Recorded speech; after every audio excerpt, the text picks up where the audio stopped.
following program is rated G. It is suitable for all audiences.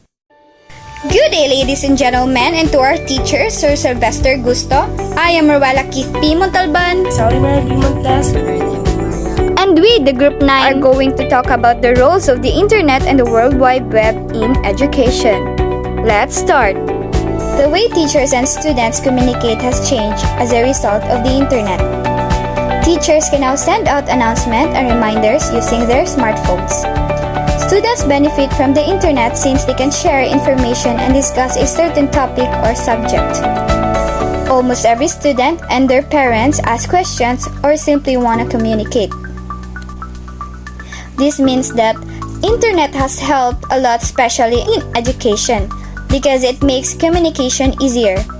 For example, if a traditional meeting required face-to-face, here you can have an online meeting, which has proven to be very useful in this time of crisis, since we do not have face-to-face classes.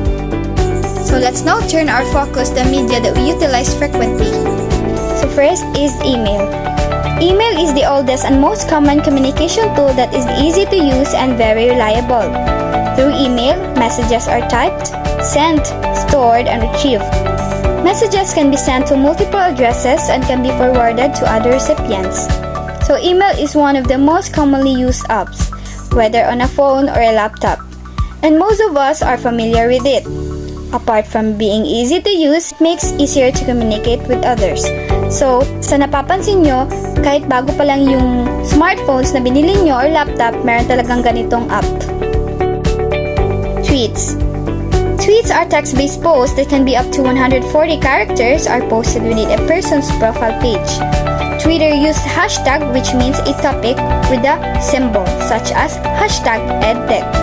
These topics are used for spreading, organizing, and searching for information on Twitter. So Twitter is very familiar to us, especially to teens, because we see trending news and other information on it. And kung dati it was formerly meant to obtain information, ngayon ay pwede na rin gamitin to rant or express resentments. Next is discussion board or forum. Discussion board or forum creates social interaction for students and allow to have a voice. You can set up forums for questions about a concept, thoughts on today's lecture, or peer review. So this is the example of discussion board. So as you can see, they are discussing ideas. In discussion board, you may ask questions and can also respond to the questions. And here, pwede ka magkaroon ng kaibigan na kapwa mo nag-aaral. Blog. Blog or a weblog is an online journal that is publicly accessible. It is usually run by an individual or group. And it is a journal written in an informal style, in which they share their experiences, actions, beliefs, and other information. Kumbaga, para kang nagbabasa ng diary ng isang tao. Wikis. It is a web-based communication tool that allows the teacher and students to work together, share resources, and collaborate. You can send notes and study in wikis because they have resources from other people. As you can see, mayroon itong view kung saan nakikita mo ang happenings ng app, edit na maaari mong i-edit ang iyong notes, at comments kung saan nakikita mo ang ibang sources na galing sa iyong guro o mag-aaral. Virtual meetings or webinar. A webinar, short for web-based, is a presentation, lecture, demonstration, workshop, or seminar that is done over the web. In this kind of virtual meetings, you can show presentation slides, share audio and other applications, give, receive, and discuss information in real time. You can record the whole webinar so that it can still be played all over again. So, Zoom Meeting is a useful software to have because it is simple to use. It is also widely used for online meetings because it allows you to exchange thoughts and ideas by simply turning on your microphone. You can also chat here, and maganda rin siya kasi almost 100% ang pwedeng pumasok dito. Creating a web page. Many schools and teachers themselves have their own web page so that other people will know more about them or you in particular. There are many websites and other web page creation. So in the same way, sa paggawa ng page ng ating paaralan, which is Ramon Magsaysay Memorial Colleges, one would show the features, guidelines, etc. So dito, pinapakita ang itsura ng ating uniform, proper haircut, and dito rin nakikita ang announcement, or iba pa. Next is publishing on the web. When students publish their work, they can share with other people the information, projects, works that they have created online. States that if someone shares information with you, you have access to it as well. Thank you. Next, Ronnie ni Maria, take the stage. So, chat is a widely used communication tool, and it is easy to both students and teachers. Yes, it is because chat is anywhere and everywhere if you have the internet connection. Pwede ka kasing mag-send ng mga concerns, or like sa messenger, pwede ka mag-asa yung teacher directly if may concern ka about sa topics na di mo naiintindihan. Yan po yung chat. So, next is instant messaging. Instant message, or IM, is a service that allows user to use private chat room in which members alert each others they wish to chat. With IM or instant messaging, user maintains a list of people with whom she wants to communicate. Yes, chat like sa instant messaging, like sa messenger. Example po sa instant messaging is a messenger. Kasi po sa messenger, kung sino po yung gusto nyong i-chat, like sa school, like sa meron kayong kabuuan na GC, but maliit lang yung gusto mong i-chat doon, so gagawa ka ng another GC para may private convo kayo. So yun po yung instant messaging, that may private convo po kayo na doon po yung mga members mo na nilagay sa GC nyo, yun lang yung makakaalam. And next is a text message. Yes, text message, it allows for instantaneous communication between people that is done with the use of cell phone. Yes, text message use of cell phone po talaga, kasi ginagamit po ito by using cell phones. But you can text if you don't have load, because kailangan po talaga magpapaload ka before ka makakasend ng message sa text message. Video conference.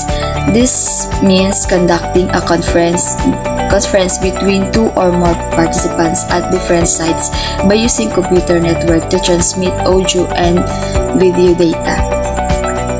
Video conference allow its participants to see each other online live using web camera and communicate to each other through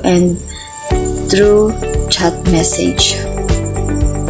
Yes, video conference like po sa ginagawa natin, nagbi-video conference po tayo if magdi-discuss po yung sir or ma'am or teachers natin. Yun po yung ginagawa natin sa video conference. For example po sa Google Meet, nagbi-video conference po tayo sa Google Meet, and pwede po tayong ang mga participants po, like us, we are the participants, na nakikita natin yung bawat isa if naka-on cam po tayo, and we can communicate po kasi may mga audio po na audio transmit po tayo, and then may chat box din po doon sa Google Meet, so you can chat if hindi ka po makaka-audio. And that's the example of video conference. And next is a social network. It allows users to communicate virtually by keeping touch with each other, updating and sharing about life interests, and creating events to be shared with each other. Most common, and it is the most common useful tool nowadays among students. Yes, social networks. Marami tayong ginagamit ngayon kasi it is a pandemic. Then you cannot study in face-to-face. So, social network, it is important because ito po yung ginagamit natin for online class, virtual online na po tayo ngayon. So, by the social network, nakaka-update pa rin po tayo sa mga tao na love natin, like sa chat, nakaka-update din po tayo, and sa Facebook, you are update if may mga bagong balita, yung chismosa, like that. And then sa Google, yes, Google, ginagamit din po natin yan So, marami po mga social network na ginagamit like sa app natin na ginagamit ngayon sa ating pag-aaral. And next is the two general techniques in locating information, which is browsing and searching. Browsing is based on a hierarchical directory of headings and subheadings. To locate information, select these headings until you get to a listing of links appropriate to your interest. Yes, yung browser natin, diba? May mga browser po tayo. If you are online, magpa-pop up po yung mga updates ng mga balita or mga information na mga viral. If you click na yung gusto niyo po nga na information, then pwede niyo makikita or mababasa by using the app browsing. Next is searching. It involves the use of online database. Yes, kailangan po kasi pag nasa-search po tayo, hindi po libre. Kailangan po may internet connection and also the load. And the user submits a query and then examine the website that match the terms it provides in the query. Yes, kailangan din po talaga yung website that match in the terms provided in the query. Yung website po talaga na sinesearch natin is dapat tugma po siya. And we have the different search services. We have a search engine, index search, and meta-index or meta-crawler. Index search engines.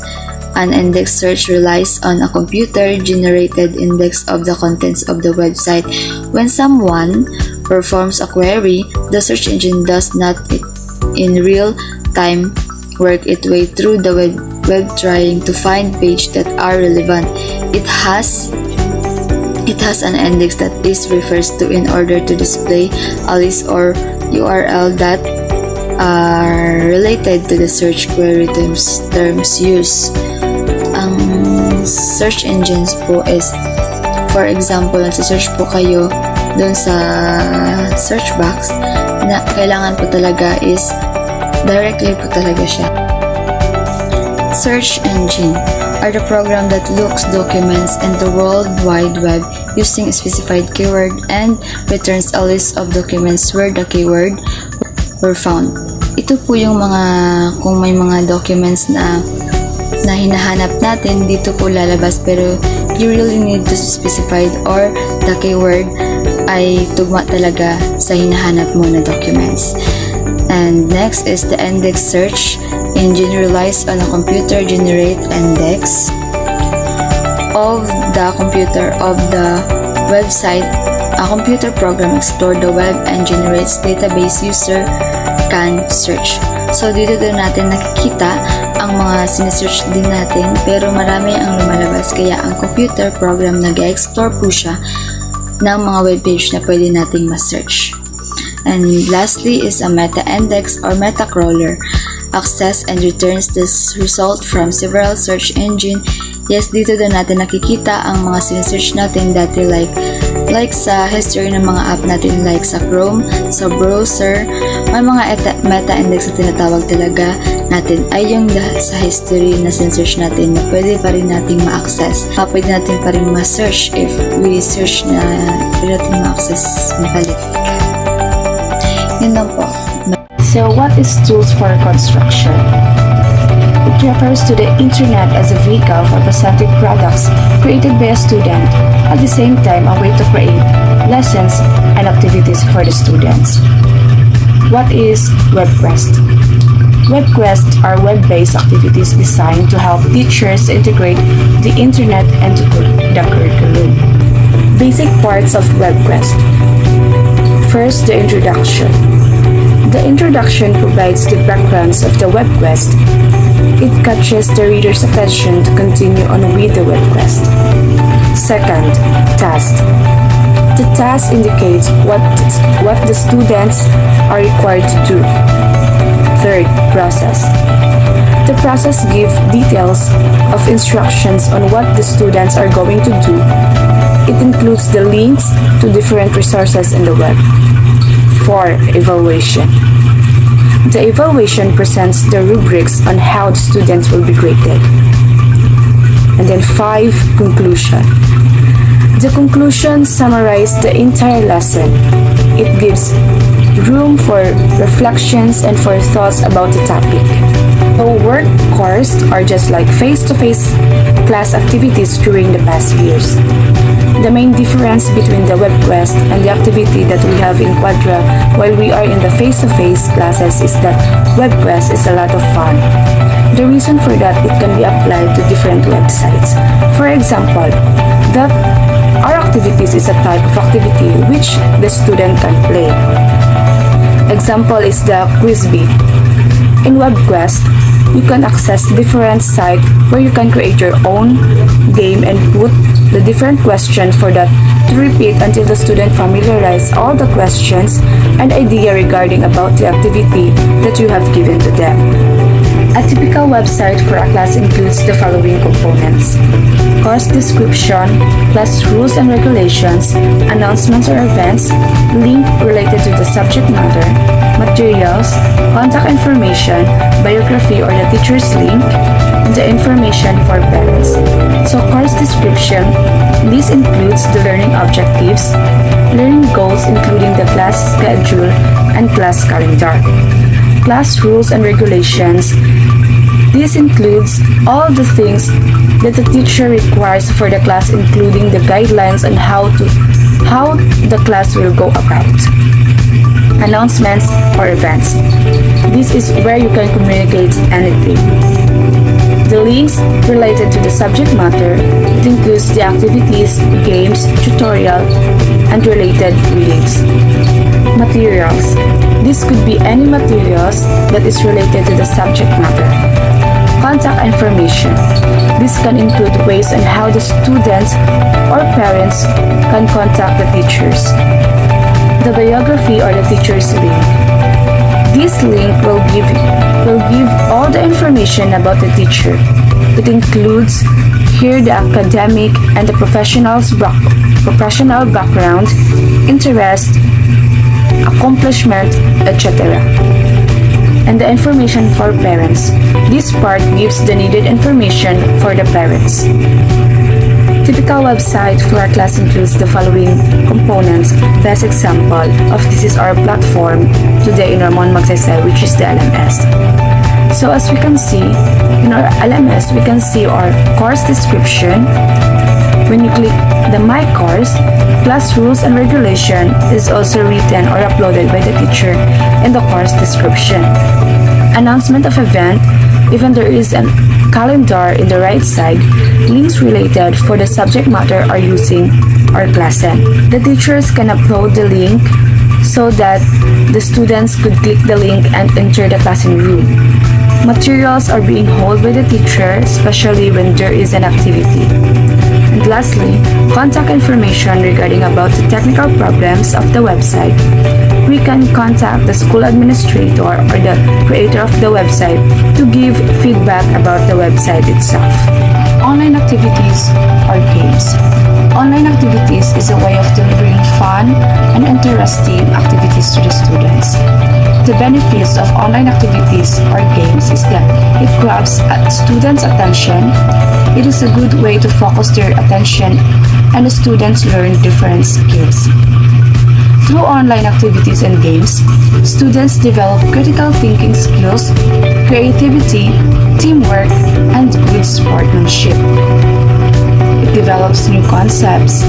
Students may be able to grasp new concept or idea, experiment with it, or take a different perspective on the material. And deepens learning, students are provided with opportunities to apply concepts and practice them to achieve the needed skills. So it is a good thing to have this type or to be oriented of this type of idea in the new normal, especially that we are involved using the internet connection. In this way, the student may focus or grab the attention with this kind of activities.